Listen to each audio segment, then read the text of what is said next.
Okay, so we got last time up to Pasuk Club base, and uh, everybody in the city is supposed to be killed except for Rachav and Rachav's family.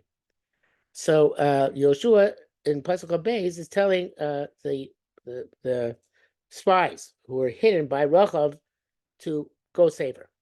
L'shnayim anashim meraglim to the two people who were meraglim b'soros, the two spies. Yoshua said, "Bo Beisa Isha Zona, come to that house of that woman. Votziu Misham Es Isha, and remove from there the woman. Beskol Shalah, and everything she has, Kasher Nishbatim, like you promised her." So it's the Malbim notes that before in Pasuk Zayin, the says that רק רחוב הזאת תחיה, היא וכאשר בבית, כי הכבשוס המלאכים אשר שלחנו. Yeshua said the reason she's being saved is because she herself hid the spies which Yeshua sent. But here he's telling the spies to save her because you promised her. So what happened to the reason that she saved the spies? Why is he saying go save her because you promised her to save her? So Mamik is a very simple answer to that question. He says, Bo Beisa Isha Zona, Ki Alechem Achiyuv. The obligation is on you, Kinish Batim. The Gantasu could be Pirte Shivua, and also tonight, and also you should fulfill the details of the Shivua means to save her and her family and all of her property. So what Yoshua is saying here is to the Meraglim, you know what? Of course we're saving her because she saved you guys. But you might ask me why I'm specifically telling you two to do it. It's an obligation of Klal Yisrael, of the Jewish nation. You obligated all of us. So the answer is that Yeshua says the reason why I'm sending you two specifically is because you took the oath. You promised to save her, so therefore you have to fulfill your oath. Very simple. So the young lads whom the Raglim came, it's interesting they're called Ne'arim because one of them seems, I believe one of them was Kalev, who was pretty old at this time. But even Yoshua was called a Nar relative to Moshe Rabbeinu, even though he was well on in the years when he's called a Nar. It means the people who accept the commands. A Nar here means somebody who's under the command of somebody else. So they went and they fulfilled the command of Yoshua, just like Yoshua fulfilled the commands of Moshe Rabbeinu. So to their fulfilling the commands of Yoshua. But it's also Rachav, they removed Rachav, Esavia, Besima, and her father and mother, Besacheh, her brothers. Brothers means probably also sisters. Beskol Shalah, everything she had, Beskomish Seha, and all her families. So it's interesting, not just her immediate family. All the extended family got saved because of her, which is amazing source. It saved so many people. Otziu, they took him out. They left him outside the camp of Israel. Now, it's interesting they left them outside the camp of Israel. Why not leave them and let them into the camp? So obviously the reason is because they're not yet Jewish. And at that point, the Jews seem still to be camping the way they camped in the Midbar, which means that they were camping according to the tribes. And they're camping according to the tribes, so then there's no room in the Machane Yisrael for people who are not Jewish. I'm not sure after their Megayer if there is room for them in the camp. Could be still not, because again they're going according to the Shvatim, and they wouldn't be part of a Shevet. That's what happened to the Ben Isha Israelis Ben Ish Mitri, the son of Shlomitz Bas Divri, who had an Egyptian father. That when he Parshas Emor, when he came to camp to plant his tent in the area of Shevet Dan, they told him your mother might be Shevet Dan, but your father was a goy. So therefore, even though you're Jewish according to halacha, you don't have a portion with us in our encampment. And Moshe Rabbeinu Paskin that he didn't have a place. He went down and cursed Hashem, and then he was put to death. So in any event, the idea is that they came out, but they were chutz machane Yisrael. They were saved, but they couldn't be part. They weren't certainly because they weren't yet gerim. Even if they were already gerim, they weren't part of the machane Yisrael at that point. They were saved, but they're outside the machane. So he says the way the Malm explains it, Hano Arim, he explains not because they're listening to Yeshua's commands, like I suggested, but Bo Kinarim, they came as if they're young people. Bizrizus, they came very quickly. Mikimu Kafish, and they fulfilled their oath. In other words, they were like Zrizim Makim limited. Hi, radio? No. So everything okay? Can you hear me? Okay. Zriza Makdim mitzvos. They actually wanted to do the mitzvahs as quickly as possible, and people who move quickly are given the description of being young people. So even though they're older, they're called Na'arim. Um, and then he says in pasuk called um, uh, pasuk of Tal for ears sorfu baish. That's called Shabbat. They the city they destroyed. Everything was burnt in the fire. Rak akesef ve'azav v'chein just only the silver and the gold and the copper and the barzel and the bronze. Nasnu otzar beis Hashem. The metals they put into the kalim were made of metal, which then of course they had to kasher and toivel. They were put into the otzar beis Hashem. They put into the property of the Mishkan. That's what Cherem is. Cherem is everything which is not useful for the Mishkan. You destroy, and things that are useful you keep for the purpose of the Mishkan. So he says here in the Malbim va'ir atosiper masha asuim yeser adorim. So now it tells us after they say bracha, what they did with the rest of the people in the city. Hayir v'chal chafotzim sarfu, the city and everything in it they burnt. But matrios, the metals, nastul otzar beis Hashem, they put into the treasury of HaKadosh Baruch Hu. And I want to repeat what I said last week, that if a guy accepted to keep Sheva Mitzvahs B'nai Noach, even if they were the 7 nations of Canaan, even if they're from Amalek, then we're not required to kill them, and we shouldn't kill them. But evidently, only Rachav and her extended family was willing to accept Sheva Mitzvahs B'nai Noach, and therefore the rest of the city was killed. And the idea was that if you're so evil that you can't even commit the Sheva Mitzvahs B'nai Noach, which are very basic, right? Not to steal, not to kill, etc. So then you are not a person who is civilized, not a person who functions normally with other people, and therefore you have to be destroyed. So everybody, the chiddush is, of course, that even not just the adults are killed, but even the children. And the assumption being that children raised in such an environment, it's not good for them to be raised that way, and it's going to come out that they're going to grow up in a bad way. It's kind of like we have the halacha ben sora more, right? A ben sora more, even though he's only 13 years old, he's killed al shem sofa because we're afraid he's going to turn out badly. So even though right now he's not so bad yet, relatively speaking, just stole a little small amount and did some acts of mischief. Nevertheless, we're never afraid it's going to come out badly. We would kill Ben Sora. So to here, the children would be killed because we're afraid that if we leave them around, they're going to turn out to be monsters when they grow up. Evidently, that's the right. There's this mitzvah to kill the entire city. Again, if they don't keep Shem mitzvah B'nai Noach. Okay, the person says in Chavhei, that's Rechav Azonah, that's based on Via, and for the father's house, that's Kol Asher Law, everything she had, Hechia Yehoshua kept them alive.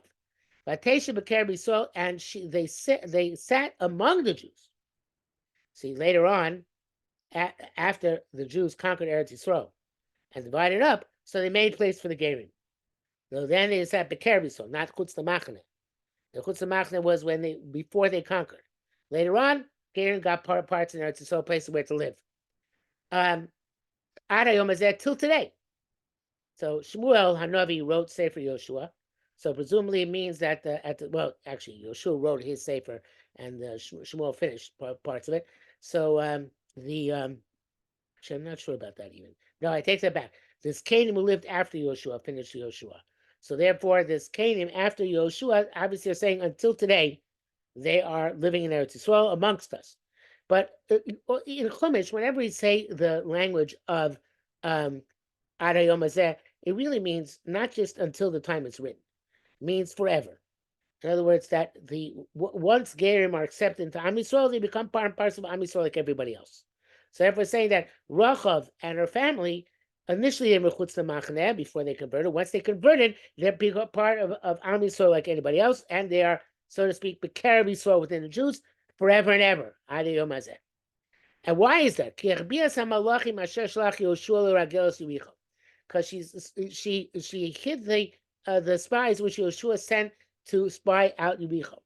which is the Navi is making a powerful statement. He's saying the reason why Rachel was allowed to convert and why we accept her as a full convert is because she did this chesed with the Malachim. A small chesed makes you worthy of being able to join Am Yisrael. On the other hand, it says by Ammon and Moab that they are not allowed ever to join Am Yisrael because they didn't give us any food, even they wouldn't sell us food when we left Mitzrayim and had to go through their lands of Ammon and Moab. So there we see the opposite. We see that even a small act of cruelty prevents non-Jews from becoming Jewish. Because the principle is Yisrael are achmanim by shani megam lechasadim. Jews are easily provoked to be merciful. They are easily embarrassed, and they are quick to do chesed. So if you're quick to do chesed, you're worthy to join Am Yisrael. If you're not quick to do chesed, then you're not worthy to join Am Yisrael. So and this account they were able to join Am Yisrael and be full Jews. And there's a medrash, of course, which says that Rachav ultimately married Yehoshua. I don't. It's not in the Tanakh, but it's in there's a medrash like that. That's Rachav. Yan Yehoshua loy mechuyev l'kayin shus Meraglim. Now, it's saying the Meraglim have to keep their shvua. They took a promise. They promised that they're going to save Rachav. They have to keep their shvua. But that's not binding on Yehoshua, evidently according to the Malachim. I would think it is, because I think that they took the oath they're going to part of Am Yisrael. They're representing Am Yisrael. So any oath they took on behalf of Am Yisrael. He says not that way. He says Yehoshua was not required to fulfill Shuas Meraglim. So therefore, Siper, the Navi tells Kiechyo, so he left her alive. Besides the spies saving her, Yehoshua continued to keep her alive because he felt it was a worthwhile thing to do. V'yosim is that more than that, she Shva B'Kerev Yisrael. That she sat among the Jews, they gave her shelter, and income, and they accepted her as a Jewish woman, because she hid the malachim when they come. Now, at that point, Yehoshua made himself a cloak. Vayashba Yehoshua v'esei lemor arura ish lifnei Hashem. Cursed is the person before Hashem. Asher yakum uvanos ha'ir hazos. He's going to whoever builds a city. As Yericho, bicharo yisena, when he founds it, his oldest son will die. When he puts up its doors, his youngest son will die. Which all his children are going to die in the course of the rebuilding Yericho. By the way, Chazal say banos ir hazos es Yericho. It seems to be redundant. Should just say banos ir hazos or es Yericho. I say both. So Chazal say if you build another city and call it Yericho, or you build Yericho, even though you call it by name another city, you have the same klola. So ir hazos means this city, right? Even if you don't call it Yericho. As Yericho, even if it's not the same city.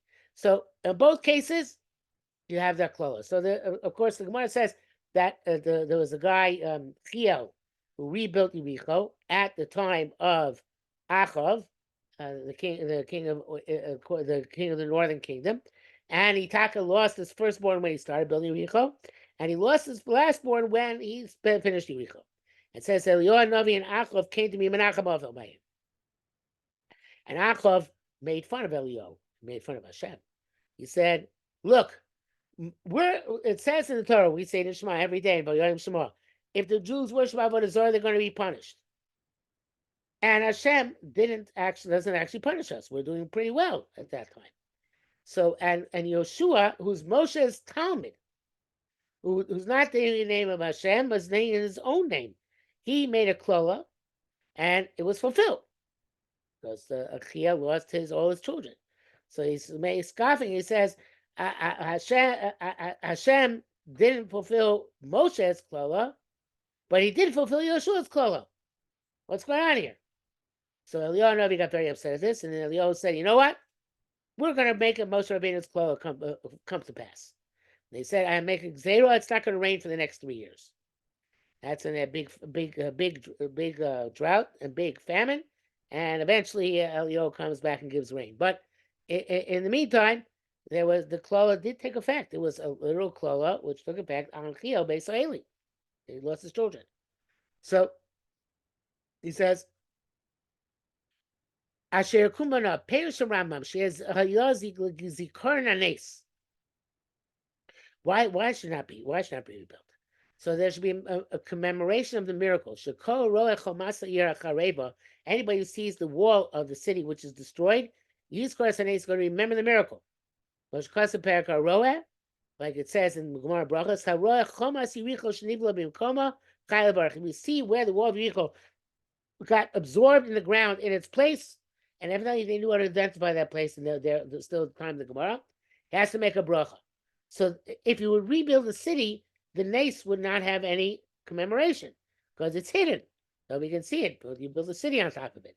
So therefore, they're supposed to leave it unbuilt in order people should see the miracle and make a bracha that Kosh Baruch Hu made this miracle. And here is those down because the Chazal I told you about. Perish Chazal lo Yericho Hashem Ir Acheres, not Yericho by any other name. Lo Acheres Hashem Yericho, not any other city with the name of Yericho. Kikpida Kikpeda Chola. The Kikpeda means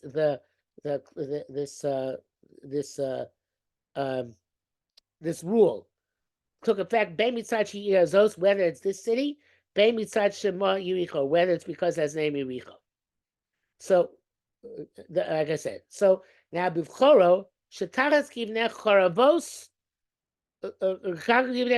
Lo Lezecha Shmo Kmosh Kasu B'Chimbam Motemo Liolam Karu B'Shmosam. That's a puzzle. So why would a person build a city? It says a person builds a city in order that he should be immortal. Right? A person builds a city that there should be some commemoration for him after he's gone. That's why he builds a city in order that this be his monument. So he says this is Mida Kneged Mida. That since the person, what is the real monument for a person? It's his children, if he has children, right? We say in that Torah, which you read on Tiny Sibor, "V'nasati Yad Vashem told me banim banos." Because Baruch Hu promises people don't have children, and He's going to give them a memorial, which is better than children. But children are by definition, the go-to memorial. Others are instead of having children. So here he said, Kosh Baruch said, anybody wants to rebuild through Yehoshua. He said, anybody wants to rebuild Yehoshua, they're doing it because they want to be commemorated. They want a memorial. They're going to lose their primary memorial. They're going to lose their children. Okay, so it says,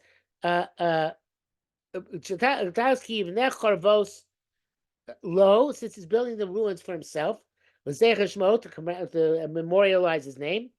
It says, they built within them houses forever, which they call by their names, the cities. Lo Yisrael lo Shem b'sher v'nin v'nechet. His name is going to be obliterated, Yamach Shemo, and he's also going to and have no relatives alive, not great grandchildren, not even grandchildren.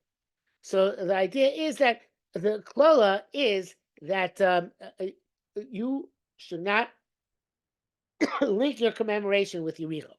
It's not that you can't commemorate yourself with by building another city.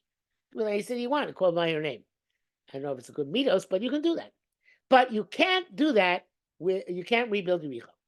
Because Yericho was a sign of rebellion against the Kosh Baruch Hu. They wouldn't accept Yehoshua's conquest of Eretz Yisrael. So therefore, if you're building that, you're building something negative with which to perpetuate your memory. That is not considered to be a good thing, and therefore you get punished as a result. So as a result, you won't have a name, and you won't have any children left. They're all going to die. Vayi Hashem is Yehoshua. Hashem was with Yehoshua. Vayi Shemo b'chol haaretz. Hashem with Yehoshua, and the news of Yehoshua, the hearing about Yehoshua went throughout the land. Everybody heard about Yehoshua. He became famous. So the Malbim says, Vayi Hashem shiskimu beis shemalu l'chermo k'mo she'abechiel Eli. Like I told you. In Shemaim, they agreed, they accepted his Cherem, and that's why Eli lost his children when he rebuilt Yericho. Okay, next parak. In the meantime, well, actually not in the meantime, afterwards, Vaymalu b'nei Yisrael ma'al b'cherem. Am Yisrael did commit an act of me'ilah. That means taking an unauthorized way and desecrating the things which in the cherem. Vayikach Achon ben Karmi ben Zabdi ben Zerach l'matei Yehuda min cherem. He took from the cherem. Vayichar Av Hashem b'nei Yisrael. Hashem got mad at all of the Jews, which is a fundamental principle, right? It says here, Achon lakach min cherem. Achon took. It's an individual. Why are all the Jews being held at fault? If one person sins and the entire nation is held responsible, everybody has to pay the price. Seems not fair. Even say all Jews are responsible for each other. But still, we're responsible for each other. Does that mean that we were considered to have committed the crime? He committed the crime. We should have stopped him. But as a result, we're considered as we consider the crime, committed the crime. Seems not fair. Seems unjust. So that's Malu. Modia, this part teaches us Aleph, Kikoiso Kshurim Kaguf Echad. All Jews are connected together. Achakol Ish Mishmehem Yiguso El Klal. So every individual from the Jewish people relates to the totality of the people. Just like one organ of your body relates to your entire body. So the Ukamosha Idea Choli, just like by a disease or hefsin, some other loss, Aver Echad of one limb, because a sickness or the blemish, a wound in the entire body, came by Mashlakach Achim in Achem, so that when what Achim took from the Cherem, Nechshav ki ilu molam kulo. Yes, it's as if the entire nation sinned. Zeshkasav Vaymalu b'nei Yisrael v'kach Achim. Achim's the one who took, but the mal, it's b'nei Yisrael. Achim took it, but the crime of moel behektish, of damaging hektish, it's not just his crime. Says the person, it's the crime of b'nei Yisrael. So the idea is, like he says, it's like the Koisel Ravens Elzeh. Koisel Ravens Elzeh means I'm responsible for you to do mitzvahs, and you're responsible for me to do mitzvahs, and we're both responsible for other people to do mitzvahs. That's one thing. But here it's saying, not just responsible, but anybody can be punished for anybody else's sin. It's extremely depressing thought. But he's saying, he's giving a marshal. He says, if you did something wrong, right, with your foot, when I punish you, I don't necessarily punish you with your foot. I punish you with your hand, right? So the idea is that it's not I'm punishing. You can't say, well, how come you're punishing the hand and not the foot? It's one body. Whether it's they can punish the hand or the foot. The bottom line is you are getting punished as a person. So here, the Malvin was saying that the same thing here. If Achan is part of the body and he did something wrong, so the entire body suffers. Not necessarily specific that place where the organ of the body, the hand, the leg, whatever it is punished. All of the body committed the sin, and therefore any part of the body can be punished. So all of Am Yisrael is considered to be one large group, and like one neshama. So therefore, just like if a person who suffers in one part of the body, it has ramifications to the rest of the body, and it might be healed by the rest of the body, or made worse by the rest of the body. So and the body might heal this or make it worse. So everything is interconnected. So that's why if Achan does something wrong, all of Am Yisrael is doing something wrong. Everybody's responsible for every individual. Okay, so that's because everybody is one unity. Beis, she'eshevdel ben ha'onesh haba b'foal. There's a difference between a punishment which comes actively. Ben ha'onesh haba they silch shchina, and the punishment comes by the silch hashgacha. But punishment comes when Hashem takes away his hashgacha. Now, what's the difference between the two? Before he explains. Sometimes Hashem punishes actively. He says, "He's going to kick us out of the land," right? Sometimes Hashem punishes passively. He just doesn't interfere when other people persecute us. So those are two different ways in which Hashem participates in our persecution, either by joining the persecutors, so to speak, or by letting us, leaving us to our fate and letting other people persecute us. Okay, so it says, The onesh haba before, that's a punishment which comes to actively. Uven onesh haba or punishment because Hashem lets us be. He doesn't protect us. He doesn't come actively after us, but he doesn't protect us. When we get to talk about the reasons for the Holocaust, which people suggest, and none of them are great reasons, as we're going to learn when we learn them. But one of the reasons given the Holocaust is that it's not the pshat that Hashem killed all these Jews in the Holocaust. Hashem was Masalik his hashgacha. For whatever reason, he took away his hashgacha. He took away his direct control of creation. And once Hashem removes his direct control of creation, the forces of evil have tremendous power. They might even have power if Hashem's indirectly controlling the Bria, because Hashem decided to give forces of evil power in the world. But saying Hashem is not directly involved, he's standing back, he's refraining from interfering, then for sure the powers of evil can do horrible things. And that's, again, one of the ways that people explain how the Holocaust could happen. So Hashem stopped being mashgiach. He wasn't paying attention. And then when it started paying attention, so to speak, anything can happen, right? So the so but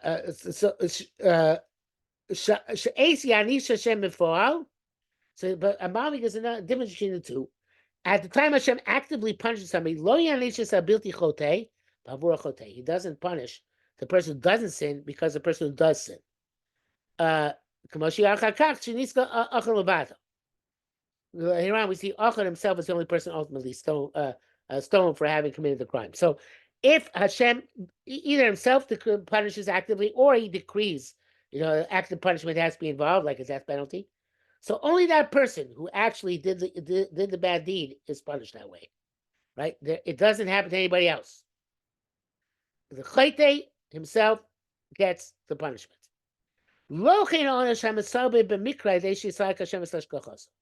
That's not true about a punishment which comes by coincidence, because Hashem removed his hashgacha, his control. This will happen to everybody.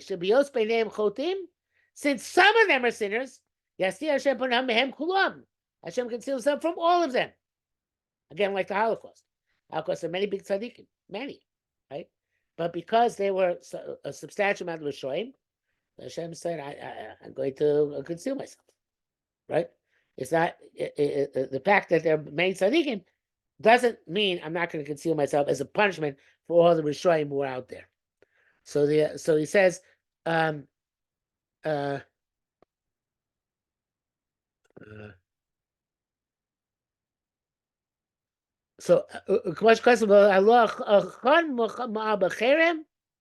Achan committed the crime with the Cherem, but because that's all Ketzef. And there was anger all of Am Yisrael. Now, Ketzef is not anger, actually. It's in modern Hebrew, Ketzef is Katzefet. Actually, so what is it called? The whipping when you have a foam, right? It's called like a foam on top of a coffee cup. That's called Katzefet. So the ketzep is the bubbling over, right? Like foam bubbles.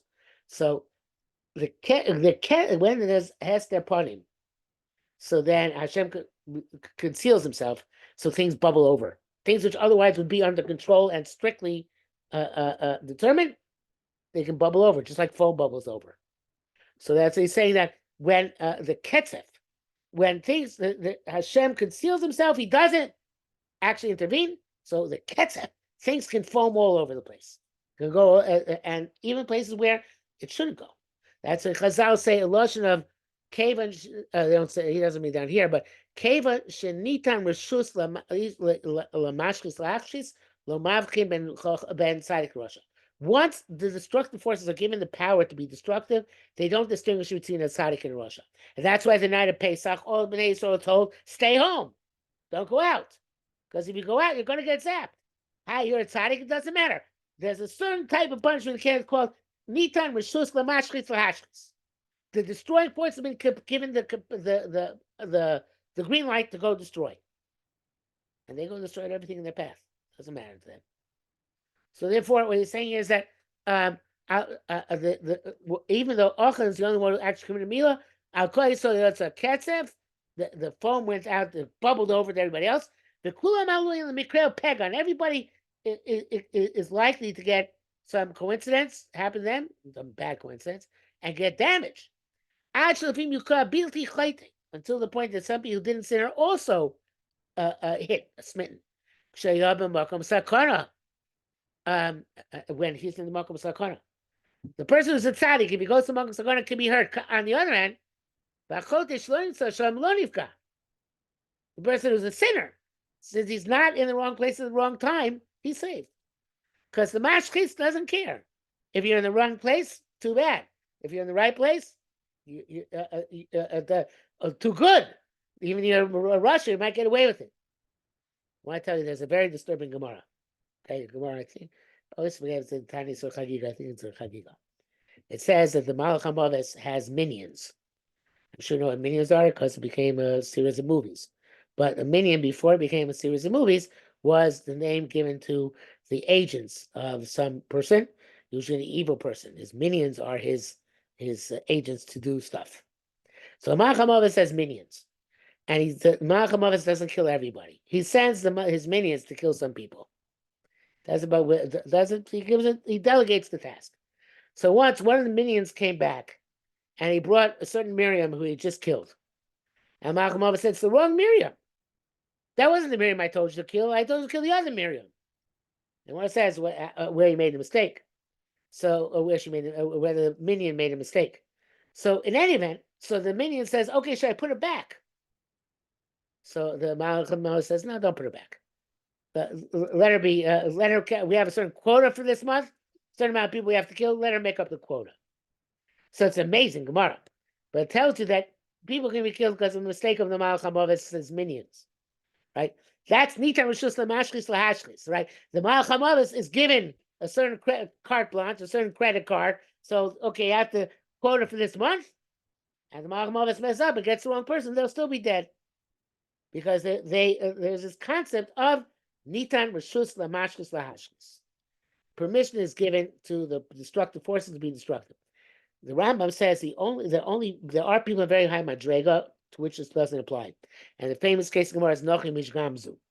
Nach Mishgamzu, even though he was messed up really badly when they switched his treasure for the dirt and sand from their house, the people in the hotel where he still stayed, nevertheless, Hashem made sure that he came out of this okay.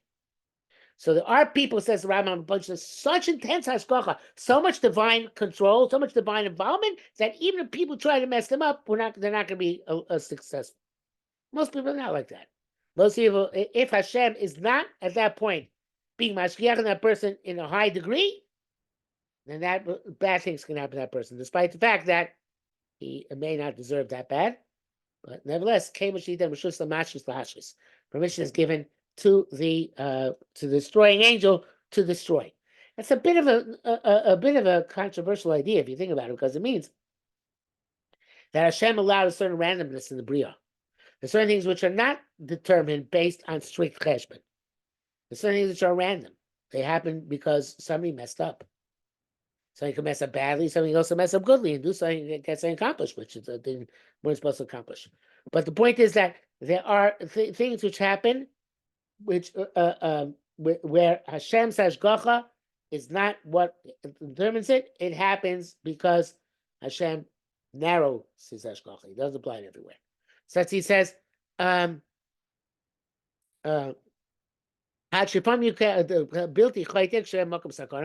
he wasn't sin will be a damage when he's in a dangerous place. And the sinner who should have been punished, but he's not there. He's not in the wrong place at the wrong time. He's not hurt.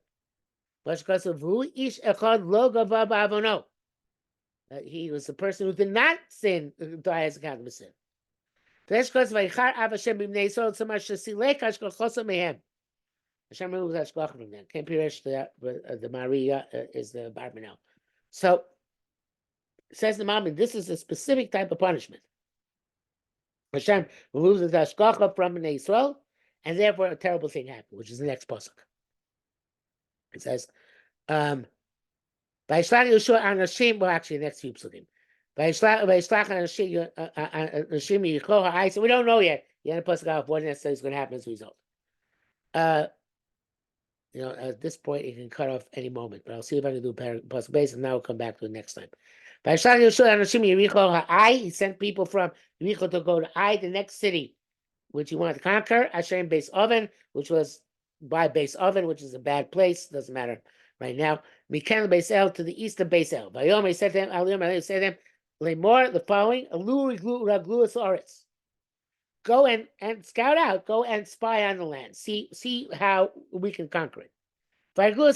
And they went and they spied out Ai.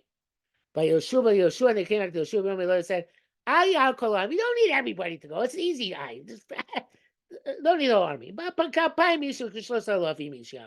2 or 3 about thousand people can go. It's good enough. They'll be able to beat Ai on their own. Don't bother. Don't make yourself tired going there. I think Hashem is calling. Don't make the entire nation tired by going there. Because there are very few people in Ai, so it'll be easy for you to take it. Okay, so the don't think we're actually going to finish this. Let's leave them out. Let's leave it to next time. Let's put a puzzle base because it's very long, Malbim. We'll pick it up next time and see more in detail. Okay, we'll stop here. The next time I think we're going to learn is going to be after winter break. So not next Sunday, not the Sunday afterwards, but 3 Sundays from today. Okay, have a good night. See you tomorrow, Mitzvah Hashem. Thank you. Thank you. Bye. Thank you.